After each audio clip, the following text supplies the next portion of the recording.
Eu sou Eduardo Alves e hoje eu vou ler para vocês um livro muito legal, que é Harry Potter e a Pedra Filosofal, de J.K. Rowling, ilustrado por Jim Kay. Espero que gostem. E não esqueçam, pegue sua varinha mágica, pega o livro escolar, veste logo suas vestes, que o Expresso de Hogwarts vai partir. Então, solta a vinheta.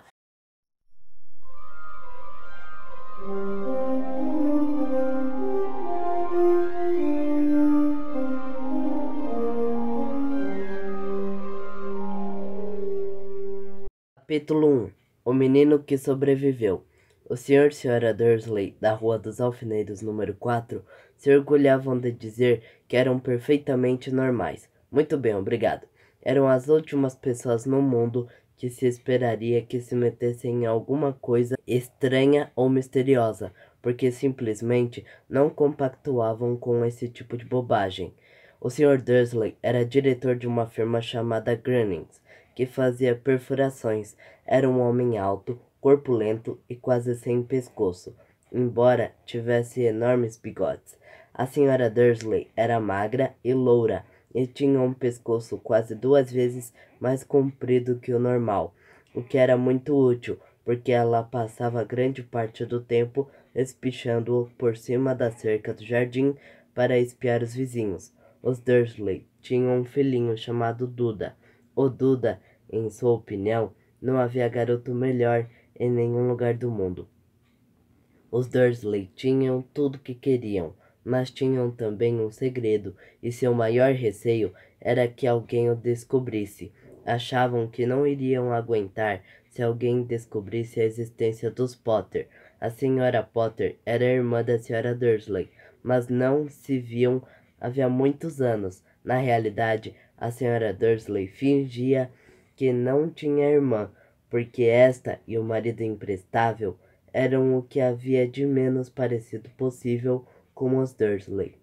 Eles estremeciam só de pensar o que os vizinhos iriam dizer se os Potter aparecessem na rua. Os Dursley sabiam que os Potter tinham um filhinho também, mas nunca o tinham visto. O garoto era mais uma razão para manter os Potter à distância. Eles não queriam que Duda se misturasse com uma criança daquelas. Quando o Sr. e Sra. Dursley acordaram na terça-feira monótona e cinzenta em que a nossa história começa, não havia nada no céu nublado lá fora, sugerindo as coisas estranhas e misteriosas que não tardariam a acontecer por todo o país. O Sr. Dursley cantarolava ao escolher a gravata mais sem graça do mundo para ir trabalhar, e a senhora Dursley fofocava alegremente enquanto lutava para encaixar um Duda aos berros na cadeirinha alta. Nenhum deles reparou em uma coruja parada que passou batendo as asas pela janela.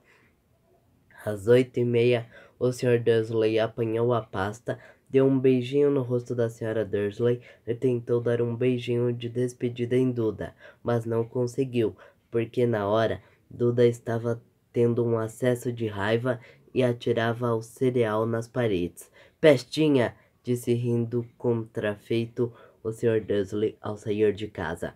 Entrou no carro e deu marcha ré para sair do estacionamento do número 4.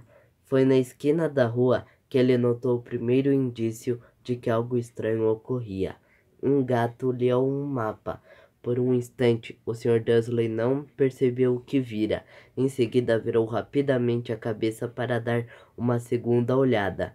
Havia um gato de listras amarelas sentado na esquina da Rua dos Alfeneiros, mas não havia nenhum mapa à vista. Em que estaria pensando naquela hora? Devia ter sido um efeito da luz. Ele piscou e arregalou os olhos para o gato. O gato o encarou, enquanto virava a esquina e subia a rua. Espiou o gato pelo espelho. Dizia, Rua dos Alfeneiros. Não estava olhando a placa. Gatos não podiam ler mapas nem placas. O Sr. Dursley sacudiu a cabeça e tirou o gato do pensamento. Durante o caminho para a cidade, ele não pensou em mais nada, exceto no grande pedido de brocas que tinha esperanças de receber naquele dia. Mas ao sair da cidade, as brocas foram varridas de sua cabeça por outra coisa. Ao parar no costumeiro engarrafamento matinal, não pôde deixar de notar que havia uma quantidade de gente estranhamente vestida andando pelas ruas.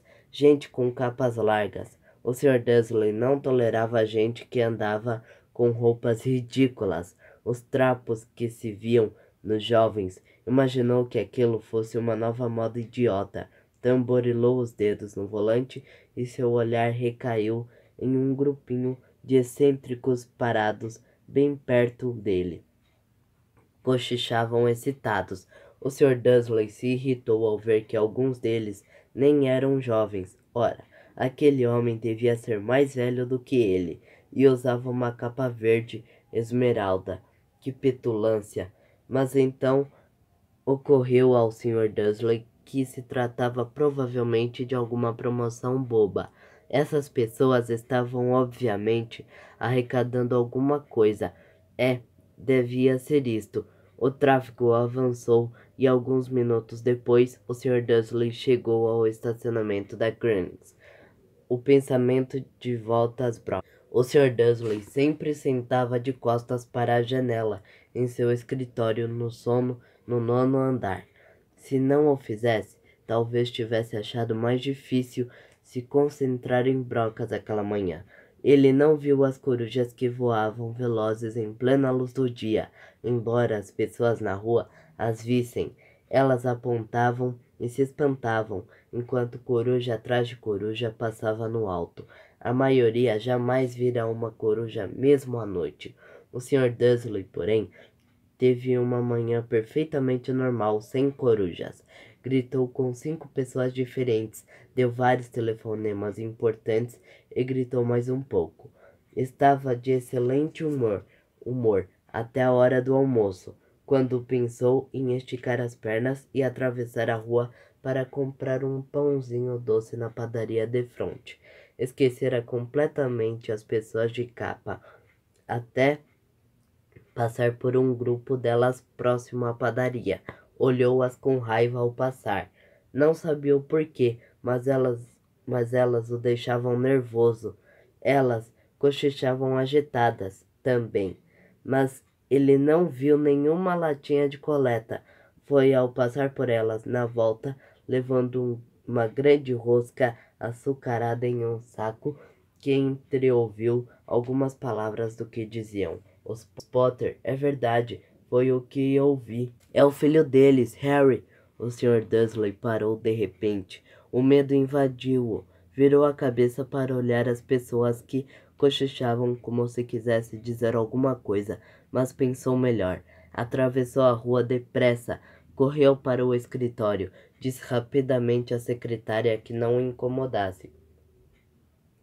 Agarrou o telefone e quase terminara de discar o número de casa, quando mudou de ideia. Pôs o fone no gancho e alisou os bigodes, pensando. Não estava agindo como um idiota. Potter não era um nome tão fora do comum assim. Tinha certeza de que havia muita gente chamada Potter com um filho chamado Harry. Pensando bem, nem sequer tinha certeza de que o sobrinho tivesse o nome de Harry. Jamais vira um menino, talvez fosse Ernesto ou Eduardo. Não tinha sentido preocupar a Sra. Dursley. Ela sempre ficava tão perturbada à simples menção da irmã. Não a culpava se ele tivesse uma irmã como ela, mas mesmo assim, aquelas pessoas de capas achou bem mais difícil se concentrar nas brocas aquela tarde. E quando deixou o edifício às 5 horas, continuava tão preocupado que deu um encontrão em alguém parado ali à porta. Desculpe, murmurou quando o velhinho cambaleou e quase caiu. Levou alguns segundos até o Sr. Dursley perceber que o homem estava usando uma capa roxa. Não parecia nada aborrecido por ter sido quase jogado ao chão. Ao contrário, seu rosto se abriu em um largo sorriso, e ele disse numa voz esganiçada que fez os passantes olharem. Não precisa pedir desculpas, caro senhor, porque nada poderia me aborrecer hoje. Alegre-se, porque você sabe quem finalmente foi-se embora. Até trouxas como o senhor deviam estar comemorando um dia tão feliz. E o velho abraçou o Sr. Dursley pela cintura e se afastou. O Sr. Dursley ficou pregado no chão. Fora abraçado por um completo estranho e também achava que fora chamado de trouxa. O que quer que isso quisesse dizer, estava abalado. Correu para o carro e partiu para casa, esperando que estivesse imaginando coisas, o que nunca esperara que fizesse, porque não aprovara a imaginação.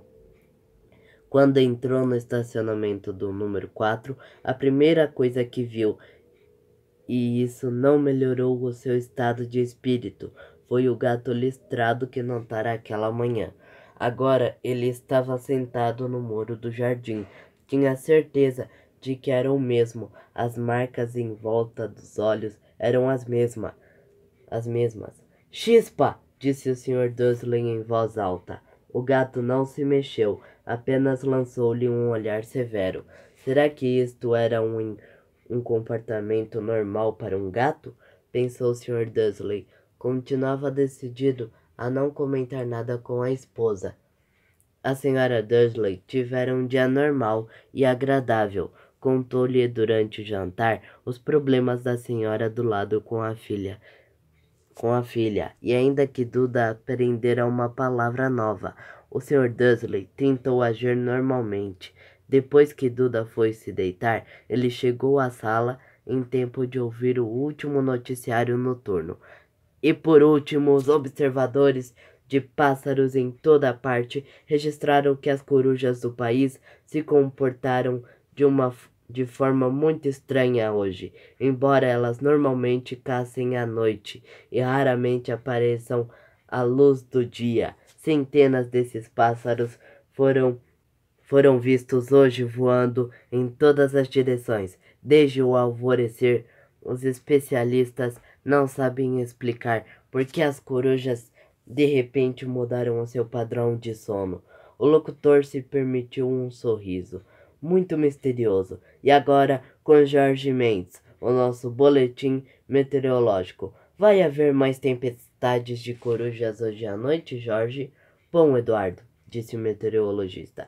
Não sei lhe dizer, mas não foram só as corujas que se comportaram de modo estranho hoje. Ouvintes de todo o país têm telefonado para reclamar que, em vez do aguaceiro que prometi para ontem, eles têm tido chuvas de estrelas. Talvez alguém ande festejando a noite das fogueiras uma semana mais cedo este ano. Mas posso prometer para hoje uma noite chuvosa. O Sr. Dursley ficou paralisado na poltrona. Estrelas cadentes em todo o país? Corujas voando durante o dia? Gente misteriosa usando capas por todo lado? E um cochicho a respeito dos Potter.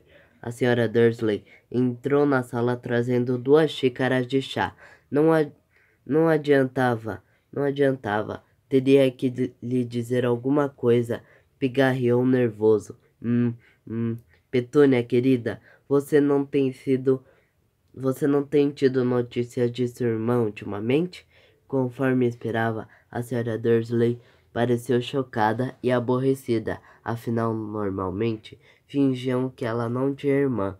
Não, respondeu ela seca. Por quê? Uma notícia engraçada, murmurou o Sr. Dursley. Corujas, estrelas cadentes e vi uma porção de gente de aparência estranha na cidade hoje. E daí? Cortou a senhora Dursley. Bem, pensei talvez tivesse alguma coisa ligação com, sabe, o pessoal dela.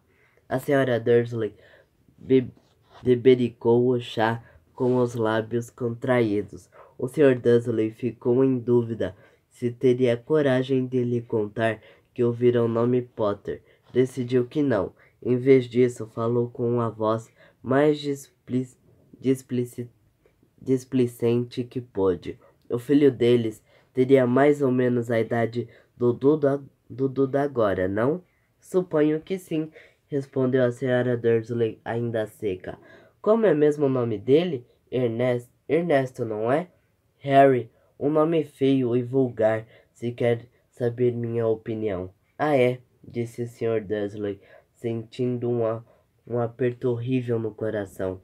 É, concordo com você. Não disse mais nenhuma palavra sobre o assunto, a caminho do quarto onde foram se deitar. Enquanto a Sra. Dursley estava no banheiro, o Sr. Dursley foi devagarinho até a janela e espiou o jardim da casa.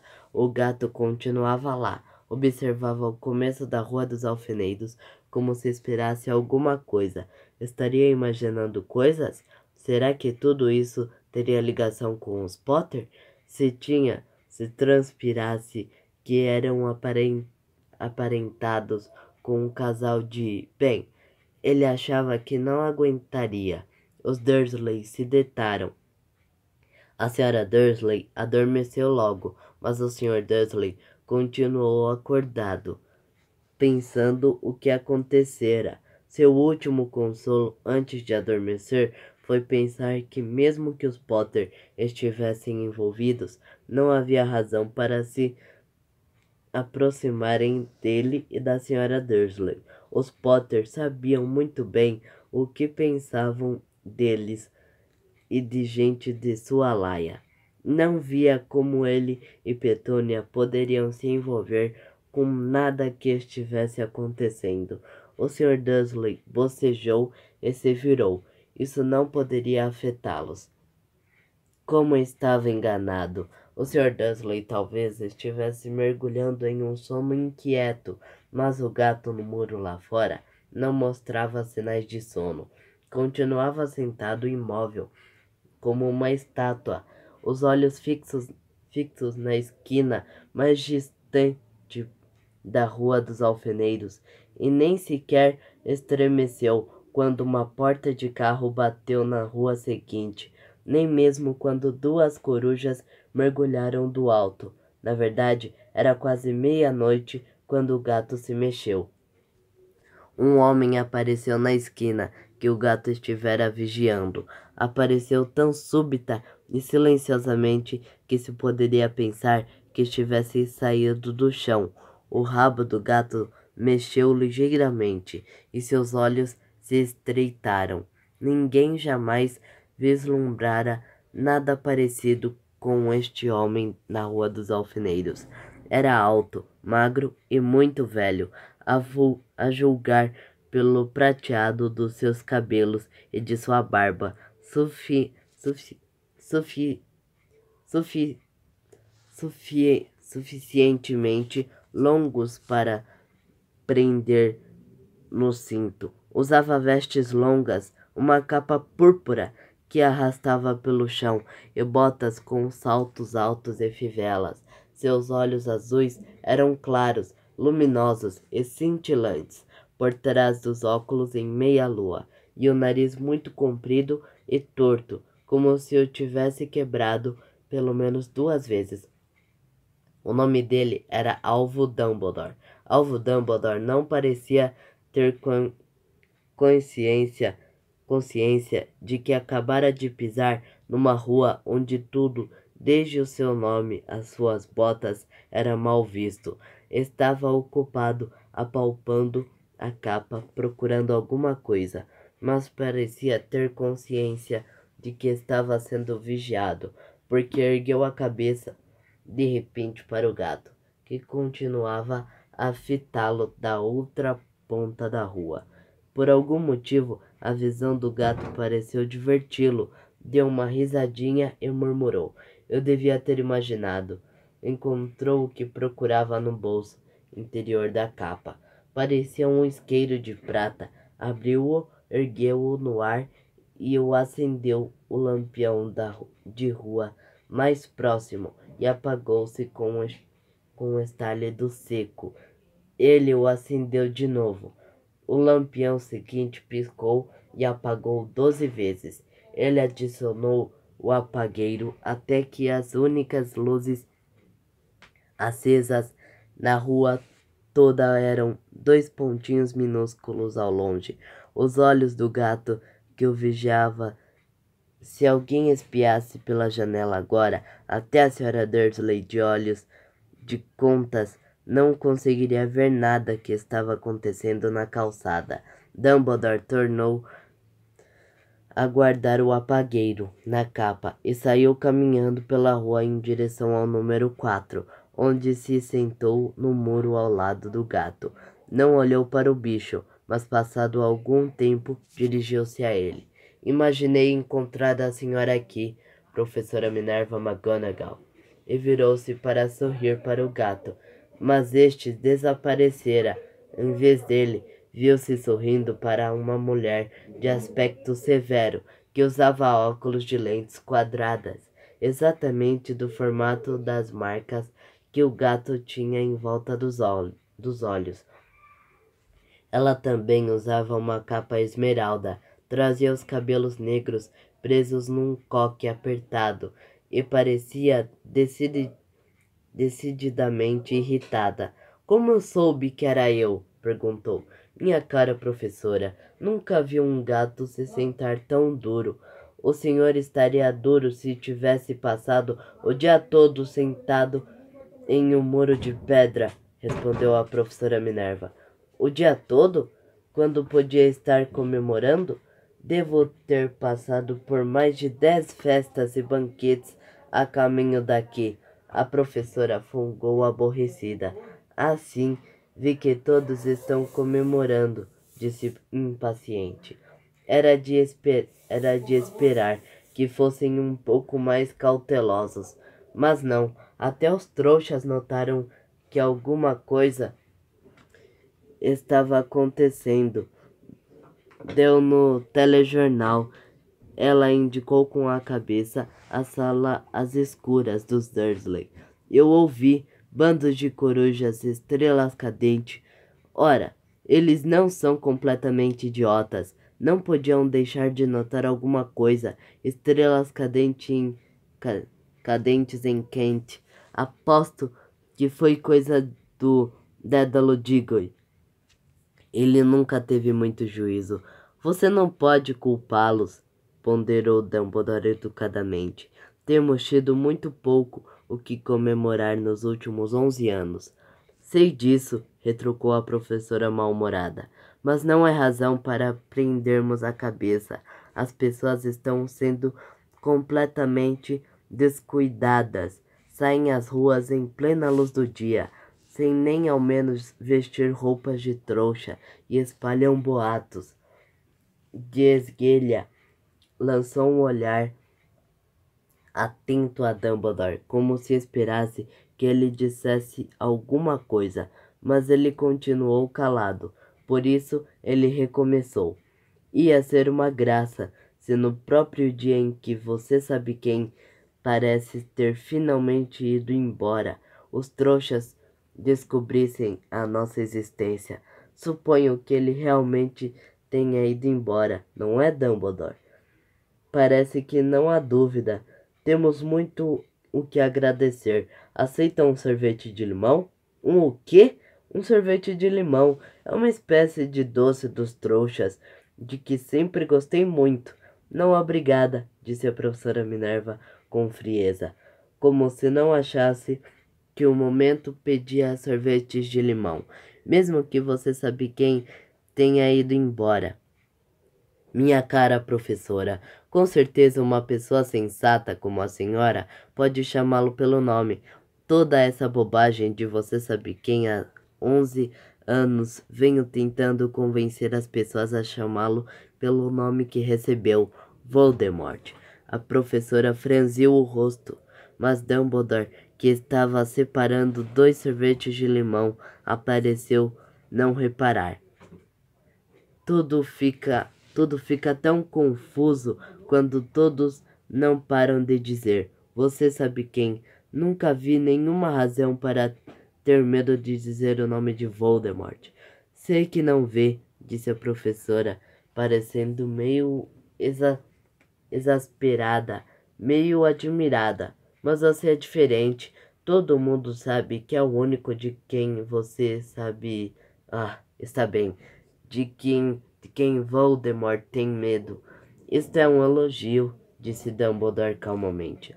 Voldemort tinha poderes que nunca tive, só porque você é muito, bem, nobre para usá-los. É uma sorte estar escuro. Nunca mais curei assim desde que Madame Pomfrey me disse que gostava dos meus abafadores de orelhas novos. A professora Minerva lançou um olhar severo a Dumbledore e disse: As corujas não são nada comparadas aos boatos que correm. Sabe o que todos estão dizendo? Por que ele foi embora? Que foi que finalmente o deteve? Aparentemente, a professora Minerva chegara ao ponto que estava ansiosa para discutir a verdadeira razão pela qual estivera esperando o dia todo em cima de um muro frio e duro, porque nem como gato, nem como mulher, ela fixara antes um olhar tão penetrante em Dumbledore como agora. Era óbvio que, seja o que fosse que todos estavam dizendo, ela não iria acreditar que Dumbledore confirmasse ser verdade. Dumbledore, porém, estava escolhendo mais um sorvete de limão e não respondeu. O que estão dizendo? O que estão dizendo? Continuou ela. É que a noite passada Voldemort apareceu em Godric's Hollow. Foi procurar os Potter. O boato é que Lilian e Tiago Potter estão mortos. Dumbledore fez que sim com a cabeça. A professora Minerva perdeu o fôlego. Lilian e Tiago, não posso acreditar. Não quero acreditar. Alvo. Dumbledore estendeu a mão e deu-lhe um tapinha no ombro. Eu sei, disse deprimido. A voz da professora Minerva tremeu ao prosseguir. E não é só isso. Estão dizendo que ele tentou matar o filho dos Potter, Harry, mas não conseguiu. Não conseguiu matar o garotinho. Ninguém sabe o porquê, nem como, mas estão dizendo que na hora que não pôde matar Harry Potter, por alguma razão, o poder de Voldemort desapareceu, e é por isso que ele foi embora. Dumbledore concordou com a cabeça. Sério. E é verdade? Gaguejou a professora. Depois de tudo que ele fez, todas as pessoas que matou, não conseguiu matar um garotinho? É simplesmente espantoso de tudo que poderia detê-lo.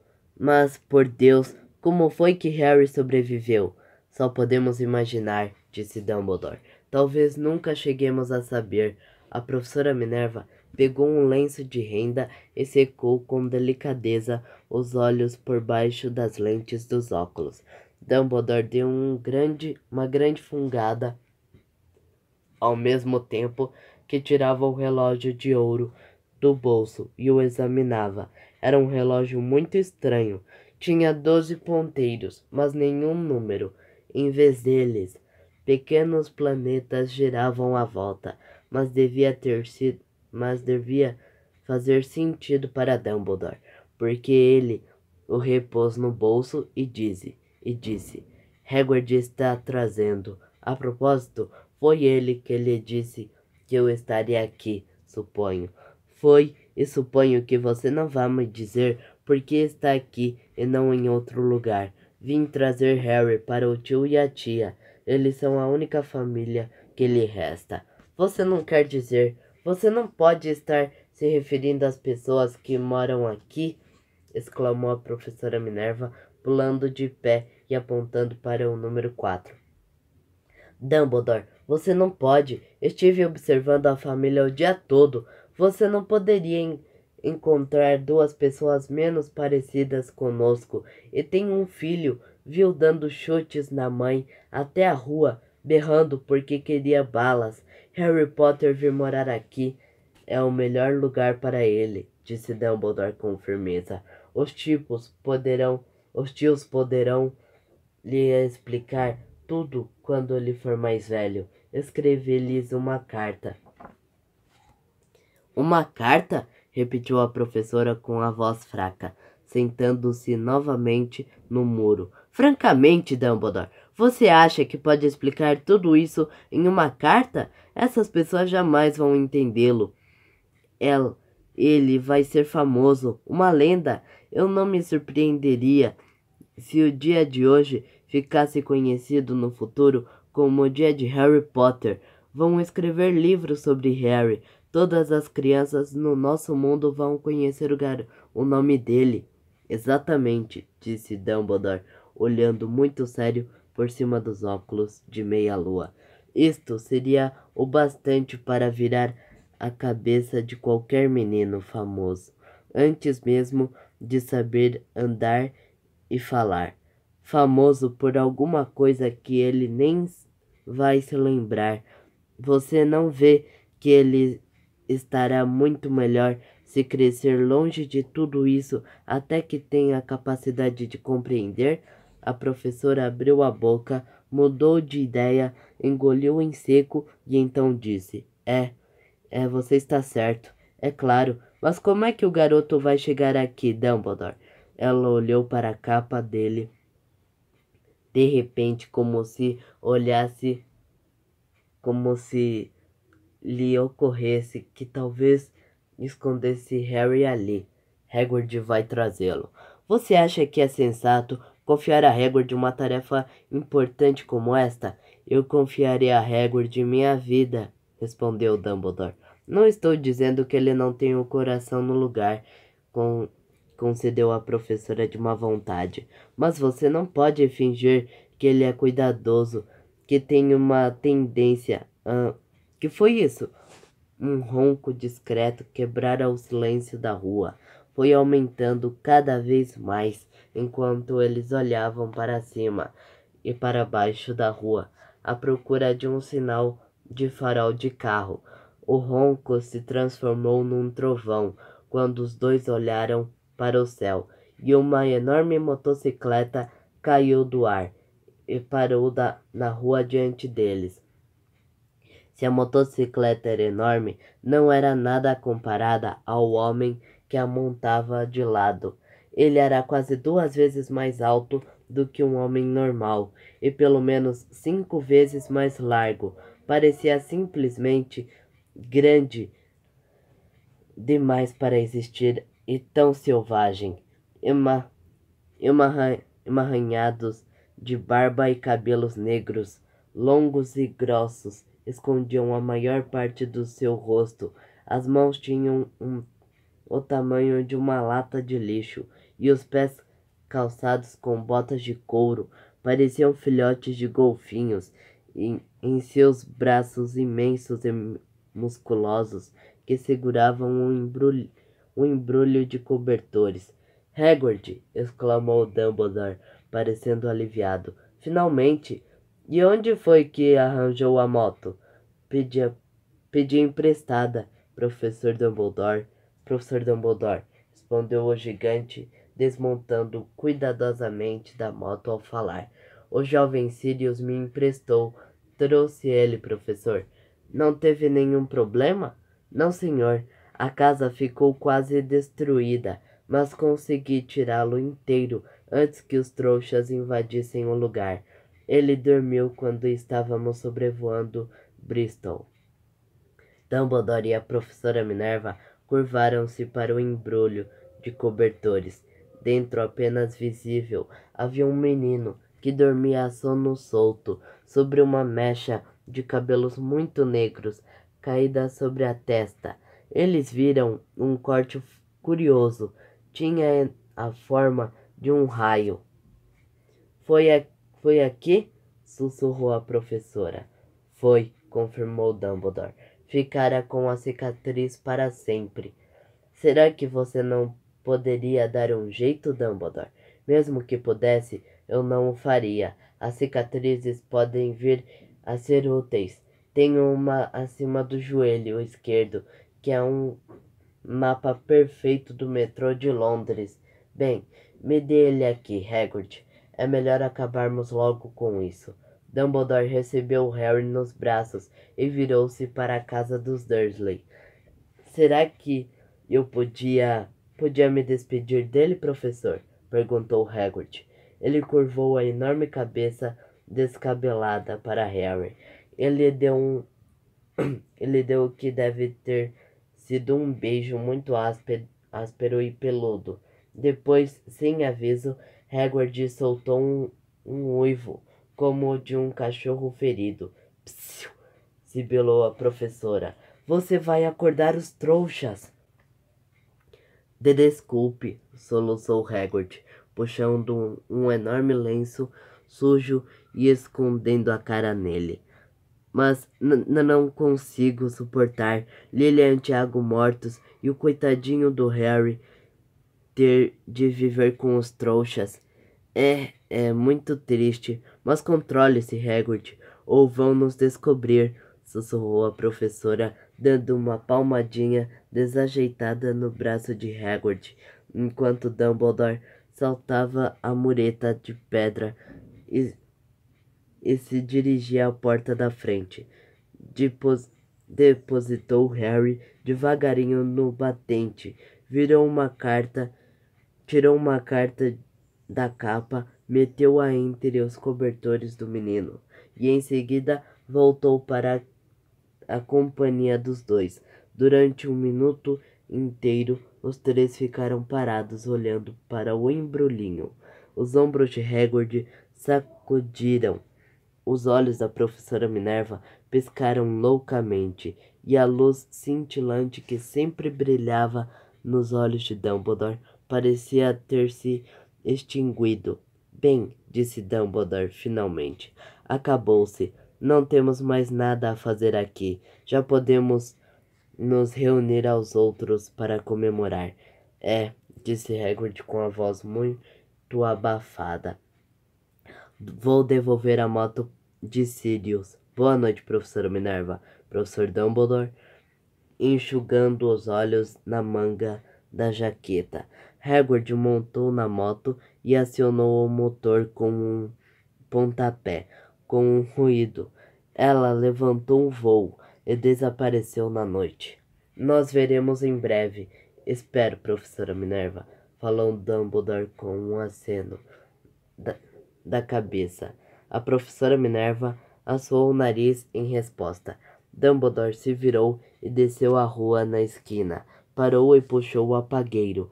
Deu um clique e 12 esferas de luz voltaram aos lampiões, de modo que a Rua dos Alfineiros de repente iluminou-se com uma claridade laranja, e ele divisou o gato listrado se esquivando pela outra ponta da rua. Mal dava para enxergar o embrulhinho de cobertores no batente no número 4. Boa sorte, Harry, murmurou ele. Girou nos calcanhares e com um movimento da capa desapareceu. Uma brisa arrepiou as cercas bem cuidadosas da Rua dos Alfineiros, silenciosas e quietas sobre o nervor do céu, o último lugar do mundo em que alguém esperaria que acontecessem muitas coisas espantosas. Harry Potter virou-se dentro dos cobertores sem acordar. Sua mãozinha agarrou a carta ao lado, mas ele continuou a dormir, sem saber que era especial, sem saber que era famoso, sem saber que iria acordar dentro de poucas horas com o grito da senhora Dursley ao abrir a porta da frente para pôr as garrafas de leite do lado de fora. Nem que passaria as próximas semanas levando cutucadas e beliscões do primo Duda.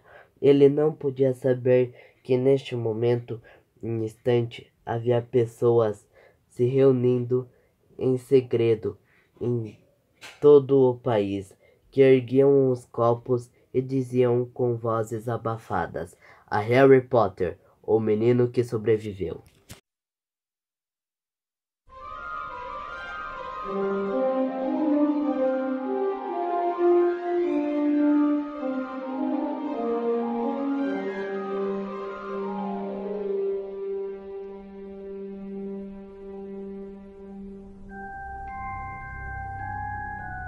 Rua dos Alfeneiros.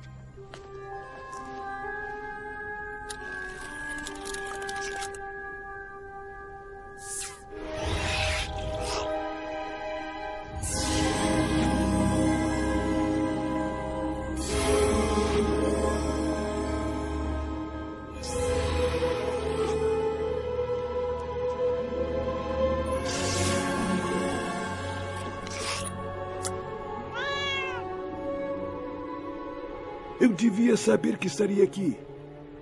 Professora McGonagall.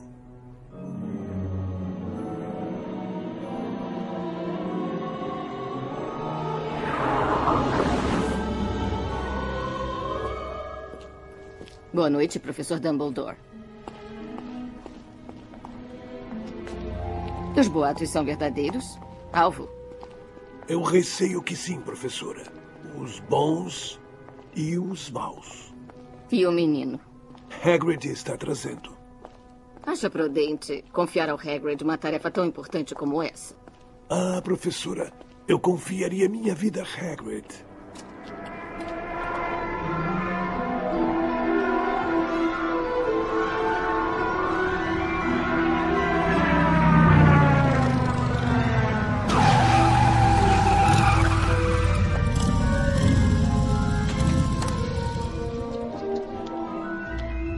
Professor Dumbledore? Professora McGonagall? Nenhum problema, eu espero, Hagrid. Não, senhor. O bebê adormeceu enquanto sobrevoávamos Bristol. Tentem não acordá-lo. Aqui está ele.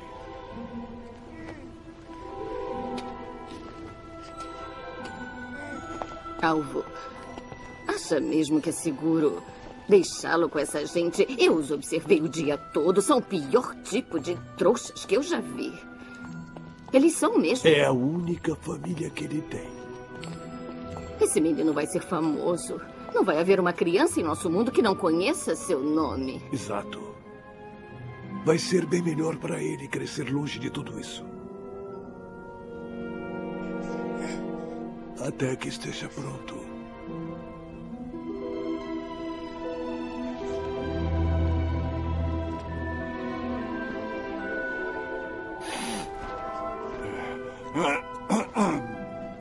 Pare com isso, Hagrid.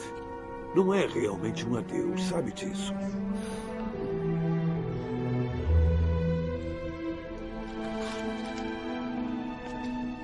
Senhor e Senhora Dursley, Rua dos Alfeneiros 4, Little Winging, Surrey. Boa sorte. Harry Potter.